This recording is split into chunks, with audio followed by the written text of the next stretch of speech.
A report by the Eastern Cape Socio-Economic Consultative Council shows the province entered a recession in the first quarter of 2024. The unemployment rate in the province rose to 42.4% as more than 77,000 workers lost their jobs between January and March this year. Luvuyo Mosana is the council's CEO and joins us now to tell us more on this. Good to have you, Sen. Thank you very much for your time tonight here on InFocus. You've been around since 1994, but one of the key things that you would have identified is that you play the in-between gap role, so to speak, of finding information that will help move the province forward. What inspired the report, and what were you trying to get? Well, thanks a lot, and good evening to you and the viewers. Let me start by saying this is not just one report in a once-off period. We continue to do quarterly GDP reports and as well as quarterly labor survey reports as EXEC. As you briefly had said, EXEC is formed as a council of different stakeholders: government, labor, business, civil society, non-governmental organizations, higher education institutions, organized local government, and so on. And we do these reports on a quarterly basis. You have Stats SA issuing national estimates, and we then work with Quantec, and I'm sure you will see these are well referenced in the report. Yeah. We also have Quantec doing the provincial and the local, and we take on those to give estimates of the provincial data, economic data. So that's what we do, that as part of our responsibility as a council to provide strategic advice to provincial government and its regional, local constituent parts. And indeed, we also, as an entity of the Office of the Premier, of course, we also ensure that the same data is actually utilized for planning in the main. And of course, our own leadership in the Premier has been very upfront and direct about the use and the need of use of evidence-based information. So that's where these reports come from. Yeah. So this one that has been picked, that has picked a national discussion, is of course on the basis of the concerns that we have seen 3 quarters showing negative growth. So 77,000 jobs lost, as you put it, 3 quarters of consecutive declines in growth.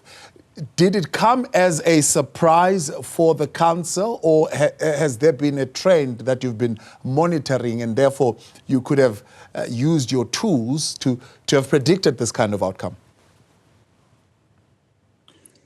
Look, the first thing is that it didn't come necessarily as a surprise. We, however, were surprised that we would have not picked up, as against the first 2 quarters. Look, if you go back to the year-on-year on the previous years, you will note that we have had, the various downturns, but we have not anticipated that would go into a 3rd quarter.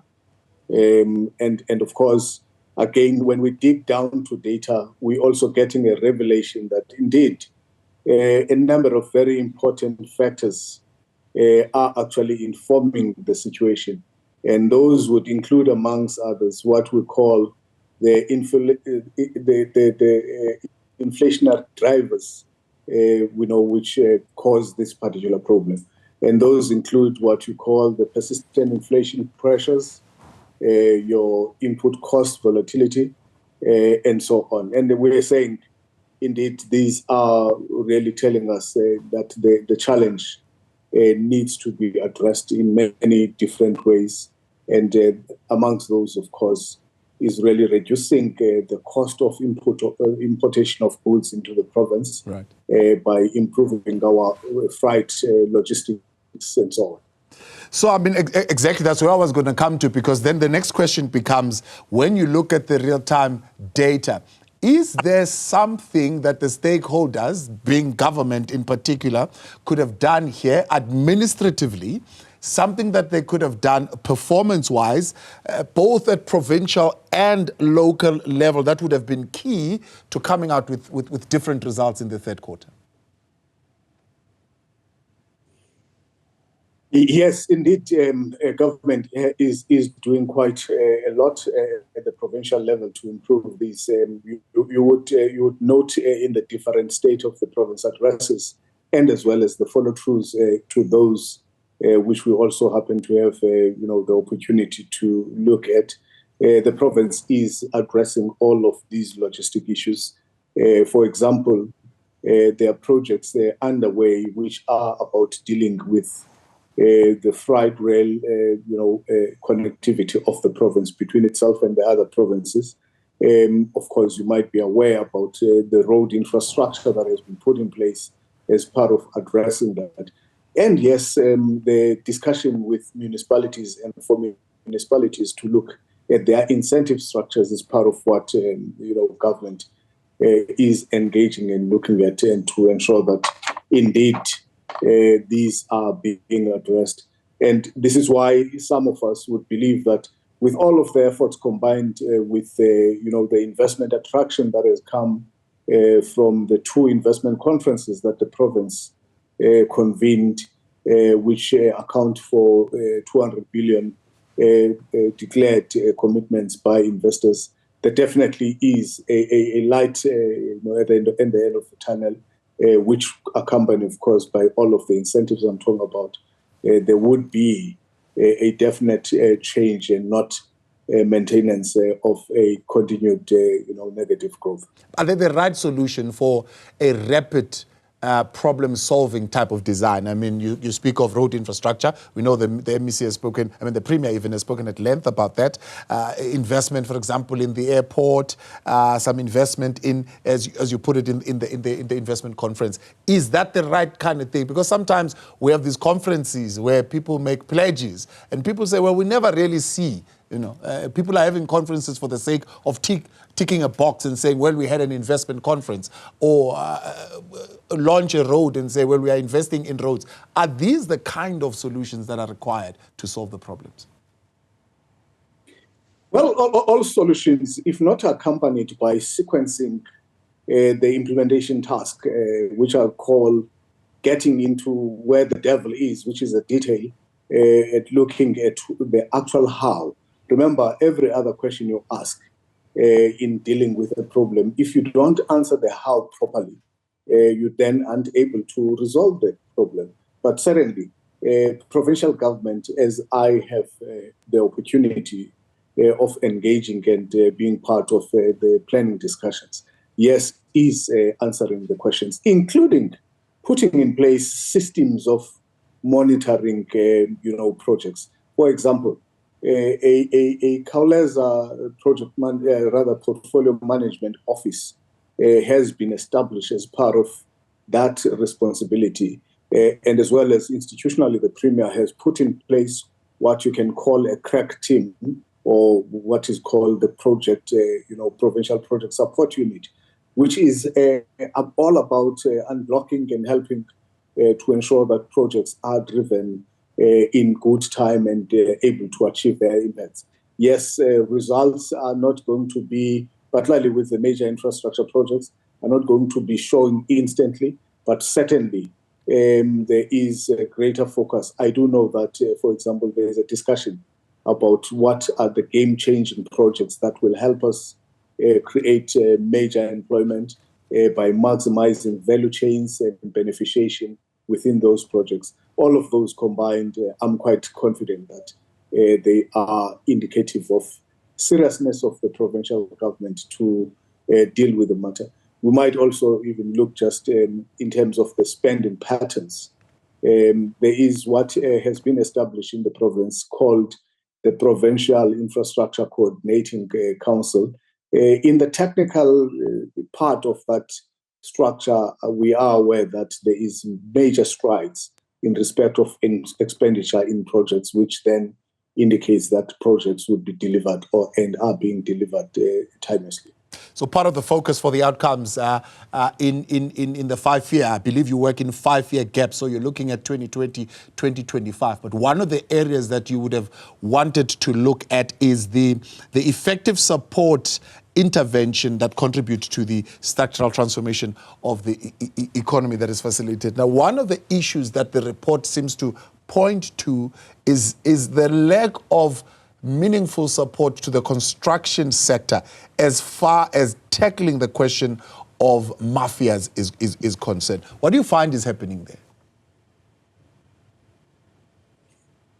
Well, I do hear about the construction mafia, and I'm absolutely aware and agree that it's a reality, and that there's a reality that must be dealt with. I think the first thing is government has called for social compacting with the entirety of society and various organs in communities to ensure that we deal and uproot the type of social ills that are caused by such, gangs of mafias. And unfortunately, these people are known by these communities. So it requires, the community unity, but also working with the justice system to ensure that these are, dealt with appropriately. And at some point also there are suggestions, particularly for your type of high-profile projects, which you could be, ranking in the type of projects of national importance, that there must even be, a consideration of availability of police and other forms of security along those. But let me just highlight 4 things on top of that.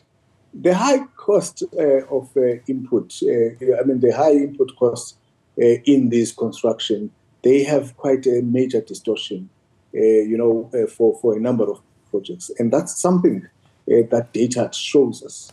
The extreme pressure on site preparation in respect of these many other projects are some of the important elements that we should not, downplay in the overemphasis of the construction mafia, including what I've raised earlier on the volatility in key materials, which is around the prices on those materials, which impact badly for the small enterprises. So including the rising energy and transport costs. These are things that we should not, because those are structural to the problem. And of course, I may still just make the point, emphasize it, that deal with the construction mafia decisively. But don't forget the structural matters. 2 industries that are showing a great improvement, that is agriculture and electricity. What is the province doing right there? Well, thanks. I think we are endowed quite a lot in the agriculture space, if you may, and I think it's an area where we should go back to stats, 2022 results, and you will note that we are acclaimed to be leading in terms of livestock. But however, we still have to do more with respect to that particular sector. We also are rated quite very well in the dairy industry, and we are supported in this regard, for example, by the establishment of a research chair at the University of Fort Hare, which will ensure that we improve on our knowledge in that regard, but also ensure that we would be able to, escalate the establishment of many of the dairies that could be providing milk throughout the province. I have a friend who tells me that in 5 years, they would just in that industry be able to, have employment in the region of 10,000 if properly supported. And that of course is part of the discussion and packages of discussion.